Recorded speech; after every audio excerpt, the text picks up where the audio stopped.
बिस्मिल्लाहिर्रहमानिर्रहीम। अस्सलाम वालेकुम डियर स्टूडेंट्स। आज के लेक्चर में हम एक्सरसाइज नंबर 9.2 स्टार्ट करेंगे।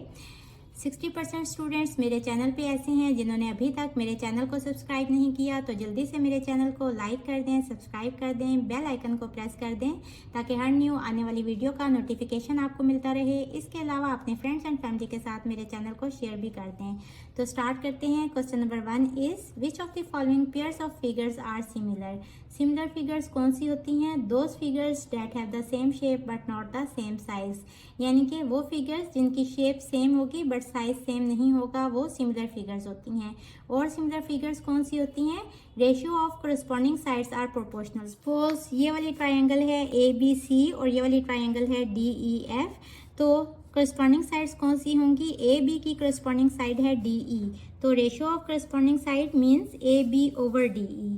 आप DE ओवर AB भी लिख सकते हैं, बट अगर आप इस ट्राइंगल की साइड ले रहे हैं ऊपर तो फिर सारी साइड्स इसी की ऊपर लेंगे और इसकी नीचे लेंगे। लेकिन अगर आप इस ट्राइंगल की साइड ऊपर लिख रहे हैं तो फिर बाकी वाली जो वैल्यूज लिखनी है उसमें भी इस वाली ट्राइंगल की साइड्स ऊपर ही लिखेंगे। तो AB मैंने इस ट्राइंगल की साइड ऊपर लिखी, ये किसके करस्पॉन्डिंग साइड है? DE के इक्वल होगी। अब BC के करस्पॉन्डिंग साइड कौन सी है? EF, BC ओवर EF, और ये हाइपोटेन्यूज है तो AC ओवर DF। तो इसको हम कहते हैं कि ratio of corresponding sides are proportional, यानी कि करस्पॉन्डिंग साइड्स की अगर हम रेशियो लें तो वो प्रोपोर्शनल होगी, यानी कि इक्वल होगी। और एक और चीज़ होती है angle between proportional sides are congruent, यानी कि जो प्रोपोर्शनल साइड्स के बीच में एंगल बन रहा होता है वो सेम होता है। यानी कि ये 90 का एंगल है तो ये 90 का एंगल होगा, इसी तरह ये 60 का एंगल है तो इसके अपोजिट एंगल कौन सा है? ये वाला, तो ये भी 60 का एंगल होगा। ये 30 का एंगल है तो ये वाला एंगल भी 30 का होगा। अब अगर इन दोनों शेप्स को देखें तो ये सेम शेप की हैं बट इनका साइज सेम नहीं है, तो ये सिमिलर होंगी। अगर इन दोनों को देखें तो देखें इनकी जो करस्पॉन्डिंग साइड्स हैं वो गिवन है, तो हम इसको क्या लेते हैं? ABC और इसको क्या लेते हैं? DEF। तो यहाँ से देखें 2/3 इक्वल होना चाहिए 2/3 के, और ये भी इक्वल होना चाहिए बेस यानी कि 2/3 के। तो ये सब इक्वल हैं, इट मीन्स के ये सिमिलर ट्रायंगल्स हैं। यहाँ भी देख लें, ये तो देखने से ही पता चल रहा है कि इसकी शेप सेम नहीं है, तो ये सिमिलर नहीं है, तो हम लिखेंगे नॉट सिमिलर। फोर्थ पार्ट में शेप सेम लग रही है, अपोजिट एंगल्स भी इक्वल हैं। अब हम करस्पॉन्डिंग साइड्स की रेशो फाइंड कर लेते हैं। 6/4 इक्वल होना चाहिए 4.5/3 के। सॉल्व करने से ये साइड भी 1.5 आ जाती है और ये भी 1.5 आ जाती है, तो इट मीन्स के these two triangles are similar. यहाँ देखें दोनों की शेप सेम नहीं है बट हम करस्पॉन्डिंग साइड्स की रेशो ले लेंगे। 3/4 इक्वल होना चाहिए 2/3 के, और ये इक्वल होना चाहिए 4/6 के। इन सब की रेशो इक्वल होनी चाहिए।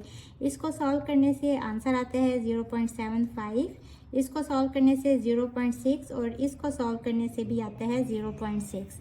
तो देखें तीनों साइड्स की रेशो सेम नहीं है, तो इट मीन्स के these triangles are not similar. Next part में शेप सेम है, साइज सेम नहीं है, बट हम करस्पॉन्डिंग साइड्स की रेशो ले लेंगे।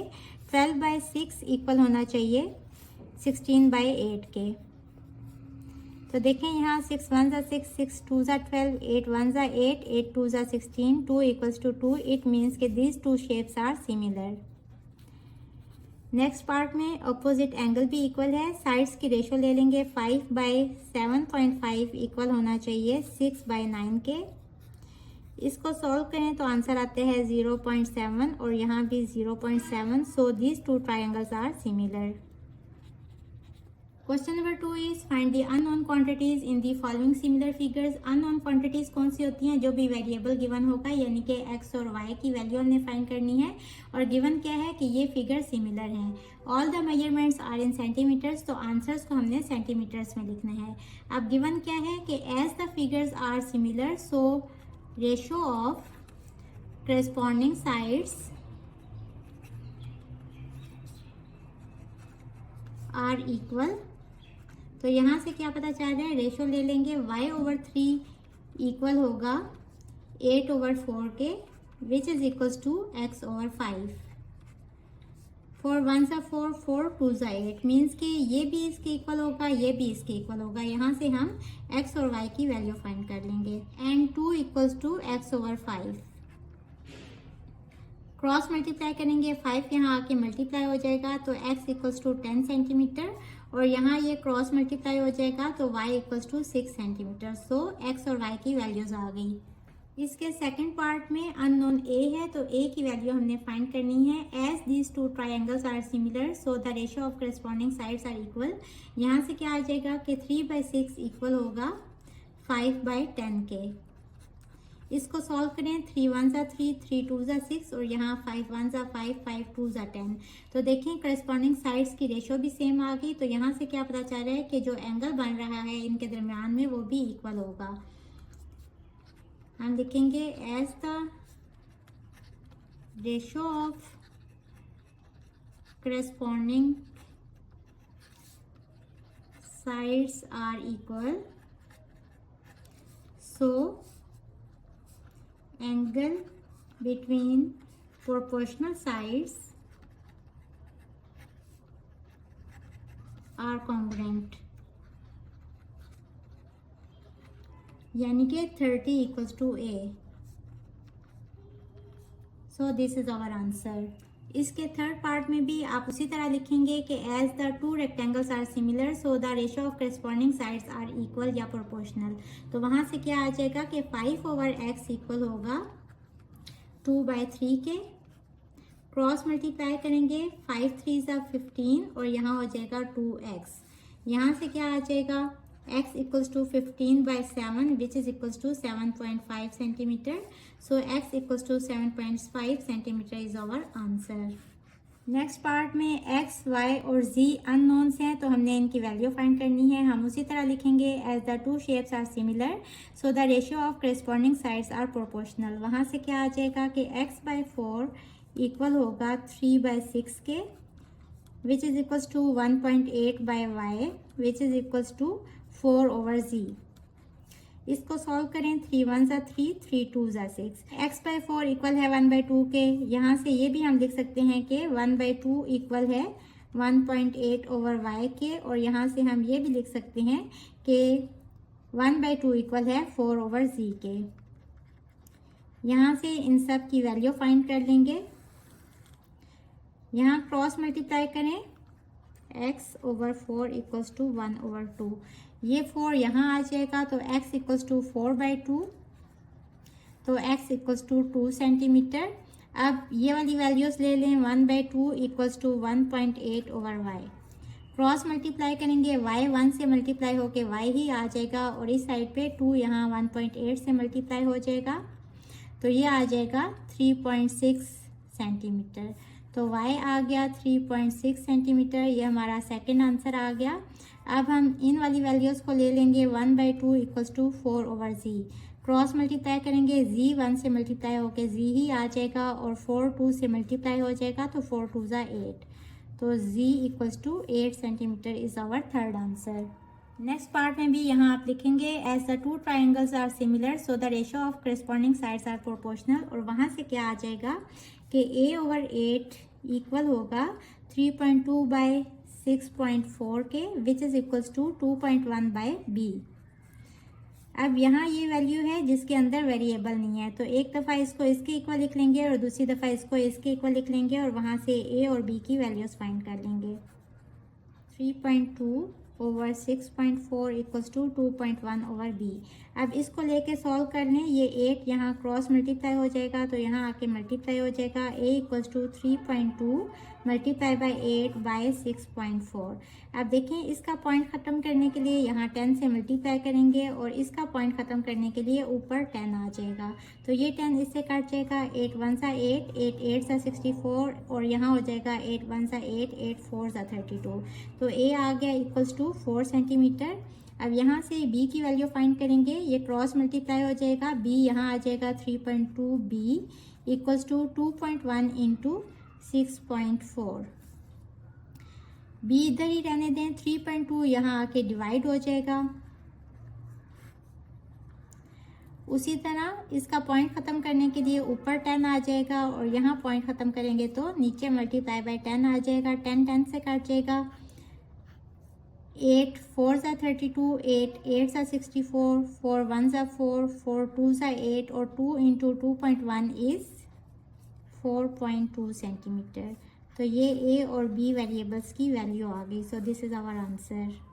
क्वेश्चन नंबर 2 के 6th पार्ट में भी आप लिखेंगे as the two triangles are similar so the ratio of their corresponding sides are proportional. और वहाँ से क्या आ जाएगा, 5/10 इक्वल होगा 3/b के विच इज़ इक्वल्स टू a/8। अब यहाँ a और b अननोन है तो इनकी हमने वैल्यू फाइंड करनी है। इस वाली टर्म में a है और यहाँ b है, तो एक दफ़ा इसको इसके इक्वल करके लिख लेंगे और एक दफ़ा इसको इसके इक्वल करके लिख लेंगे। इसको सिंप्लीफाई कर लेते हैं। 5 1 ज़ा 5, 5 2 ज़ा 10, तो यहाँ से क्या आ जाएगा 1/2 इक्वल्स टू 3/b और 1/2 इक्वल्स टू a/8। पहले इसको सॉल्व कर लेते हैं। क्रॉस मल्टीप्लाई करेंगे, b यहाँ आ जाएगा और 3 को 2 से मल्टीप्लाई कर देंगे तो b इक्वल्स टू 6 सेंटीमीटर। एक ये आंसर आ गया। अब इसको सॉल्व कर लेंगे, a इधर ही रहने दें और 8 यहाँ क्रॉस मल्टीप्लाई हो जाएगा, इधर आ जाएगा तो a इक्वल्स टू 8/2। 2 1 ज़ा 2, 2 4 ज़ा 8, तो a इक्वल्स टू 4 सेंटीमीटर। ये सेकेंड आंसर आ गया। नेक्स्ट पार्ट में भी आप देखें, हम लिखेंगे as the two triangles are similar so the ratio of corresponding sides are proportional. और वहाँ से क्या आ जाएगा, अब ये हाइपोटेन्यूज है तो 18/12 इक्वल होगा LM/OP के which is equals to A/8। अब यहाँ सिर्फ a ही अननोन है तो a की वैल्यू हमने फाइंड करनी है। हम इसको इसके इक्वल कर लेंगे। a/8 equals to 18/12। Cross multiply करेंगे, 8 यहाँ आके मल्टीप्लाई हो जाएगा 18 इंटू 8/12। कट कर लेंगे, 2 4 ज़ा 8, 2 6 ज़ा 12, 2 2 ज़ा 4, 2 3 ज़ा 6, 3 1 ज़ा 3, 3 6 ज़ा 18, तो 6 into 2 which is equals to 12 centimeter. So A equals to 12 centimeter is our answer. Question number 3 is two triangles ABC and DEF are similar. Suppose ये ट्रायंगल है ABC और ये वाली ट्रायंगल है DEF. If AB equals to 6, BC equals to 8 and CA equals to 4. Find the lengths of sides of triangle DEF. यानी कि हमने DE की लेंथ फाइंड करनी है, EF की लेंथ फाइंड करनी है और DF की लेंथ फाइंड करनी है। हम यहाँ से पहले इसको और इसको ले लेंगे। AB over DE equals to 2। यहाँ से देखें क्रॉस मल्टीप्लाई करें, DE को इधर ले आएँ और 2 को यहाँ ले आएँ, तो ये हो जाएगा DE equals to AB over 2। A B की वैल्यू गिवन है 6, तो 6 ओवर 2 सिंप्लीफाई करेंगे तो DE आ जाएगा 3 सेंटीमीटर। ये एक साइड का आंसर आ गया, DE 3 आ गया। अब हम EF फाइंड करेंगे तो इसको इसके इक्वल कर लेते हैं। BC over EF equals to 2। Cross multiply करेंगे, EF यहाँ ले आएँ और BC के नीचे 2 को ले जाएं। यहाँ से वैल्यू पुट कर दें BC की which is equals to 8, 8/2 which is equals to 4। अब हमें FD की वैल्यू चाहिए तो हम इसको इसके इक्वल रख लेंगे। CA over FD equals to 2। Cross multiply करें, FD को यहाँ ले आएँ और 2 को यहाँ नीचे ले आएँ। CA over 2 equals to FD। CA की वैल्यू लगा लें इक्वल्स टू 4, तो FD आ जाएगा 4 over 2 which is equals to 2, तो FD आ जाएगा 2 सेंटीमीटर। ये तीनों साइड्स का आंसर आ गया। So this is our answer. Hopefully बच्चों आपको आज के लेक्चर की समझ आ गई होगी। अगर आप मेरे चैनल पर नए हैं तो मेरे चैनल को लाइक करें, सब्सक्राइब करें, बेल आइकन को प्रेस कर दें ताकि हर न्यू आने वाली वीडियो का नोटिफिकेशन आपको मिलता रहे। इसके अलावा अपने फ्रेंड्स एंड फैमिली के साथ मेरे चैनल को शेयर करना मत भूलिएगा। इसके साथ ही मुझे दें इजाज़त। अल्लाह हाफिज़।